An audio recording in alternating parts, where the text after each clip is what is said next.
Hello, Jessica Urix, back from the review, and I think this is the first Lone Ranger review on YouTube and the first of mine.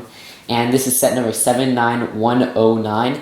It's called the Colby City Showdown, and it has 587 pieces, 5 minifigures. 3 of those are exclusive to the set, and it retails for $50 in the US, and it is recommended for ages 8 to 14. And it just came out actually this week, and I got this from Walmart.com. And now let's take a look at the packaging. So here's packaging, and there's a little picture of the Lone Ranger up there and all the play features on the front and on the back. And yes, mine is pretty damaged because I got it in the mail and it came this way and I'm very disappointed. And there's all the other play features on the back, and there are 2 manuals which are both reasonably sized. So our first figure is the Lone Ranger himself, and this is the same one that's in all the other sets except the mine set. And he just has 2 guns, which are the new gun molds, and you get a few extras in the set. And he comes with some nice printing on his pants and his shirt with his little badge right there. And on the back, he does have some printing there. And here is his full face. And I wish they would have added sideburns to his face, but it's still pretty cool. And here's Tonto, and he comes in all the other sets, and there's a different version in the mine set than this version, and he doesn't come in the Cavalry Builder set, which is a small set. And so he does have some nice leg printing and a nice headpiece all around. And you can take off the crow on his on top of his head, and it basically has one of those holes, one of those pegs that you can put on like Friends minifigures and stuff like that. And he does come with a little tomahawk there, I think it's called. And I thought this was actually going to be another piece, like 2 separate pieces, but this is all one big rubber piece, which is quite interesting. And here's the back of his headpiece. And his headpiece is pure rubber, so it's very, very like flimsy, which I wasn't expecting. I was thinking it would be like plastic or something. And there it is right there. And of course you can take off his head, it's just stuck on right there. And here's his back printing. And here's Tonto's alternate expression where he's kind of surprised. And here's Dan Reed, he is the Lone Ranger's brother, and he has some nice leg printing right here and on his torso. And here is the back of his torso, which has some cool printing. And like all the other people wearing hats, he does not have a double-sided face. And he is exclusive to this set. And here's Frank. I'm pretty sure he is a bad guy to the set, and he is exclusive to the set. And he has some nice printing on his legs and on his shirt. And he does have the same hat as the Lone Ranger, but in black. And then here's his back printing. And just in case you want to see his hat on the top, it looks like that, which is pretty cool. And here is Ray. He is exclusive to the set, and I'm pretty sure he's a bad guy too. And he does have some nice torso printing and leg printing, both new. And the nice bowler hat, which is the same as Rodney Rathbone from the Monster Fighter sets. And then a pretty cool sack, which is the same as the one from with Santa.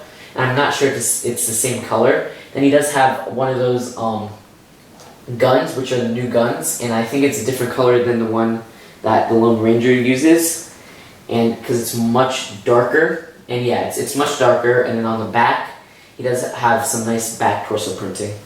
And here's the set all together. It does come with one of these brick separators and one of these tan plants, which is just totally separate on one of these plates.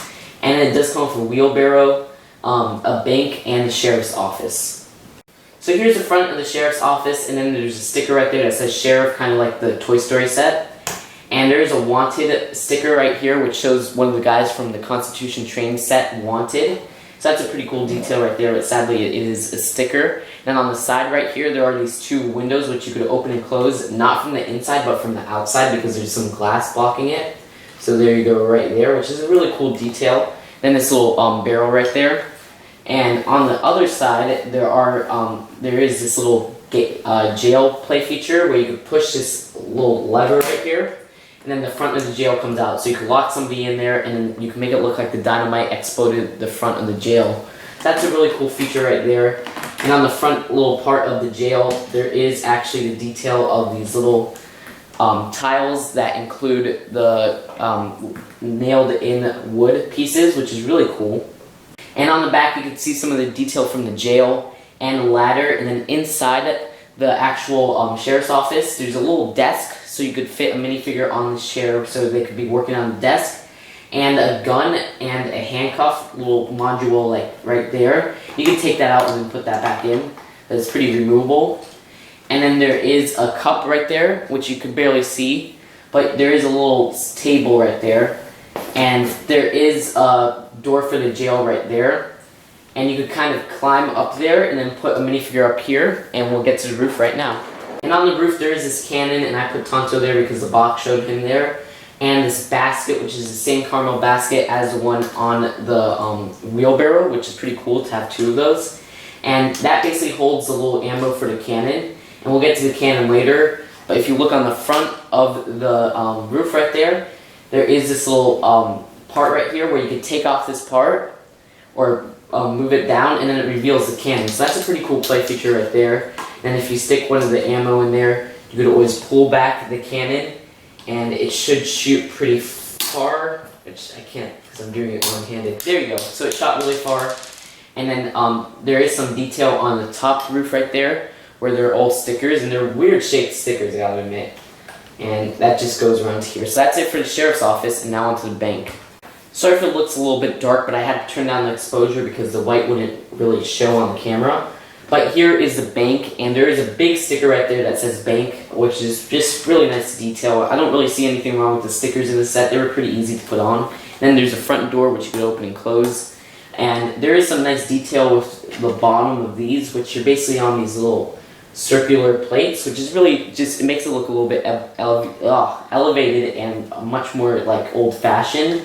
Then there's this side right here, which comes with this little lantern, which you can stick right on right there. And there's a sticker right here where it shows kind of like these money or some gold pieces, which is cool right there.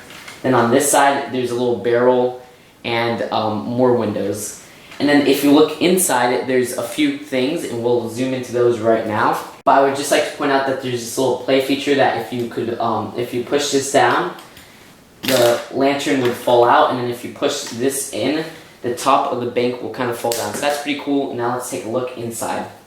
So the inside of this is much more basic than the inside of the sheriff's office. And there's basically this bank right here, or a vault, and you could open that up by pushing those right there. And basically it reveals some gold pieces and some money. And the silver is just really cool. I haven't seen these bars since the Pirates of the Caribbean sets, which that's when they were introduced. And basically you could break into that little vault right there by removing the front right there. And so you can make it like a breakout or whatever.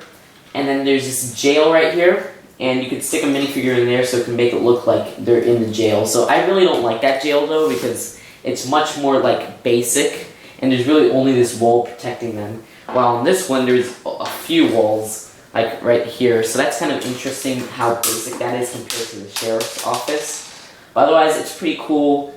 And I have to say that the sheriff's office is a much better building than this, but I do like the colors on this one with that nice green and stuff like that. That's it for the set, and now on to the final verdict.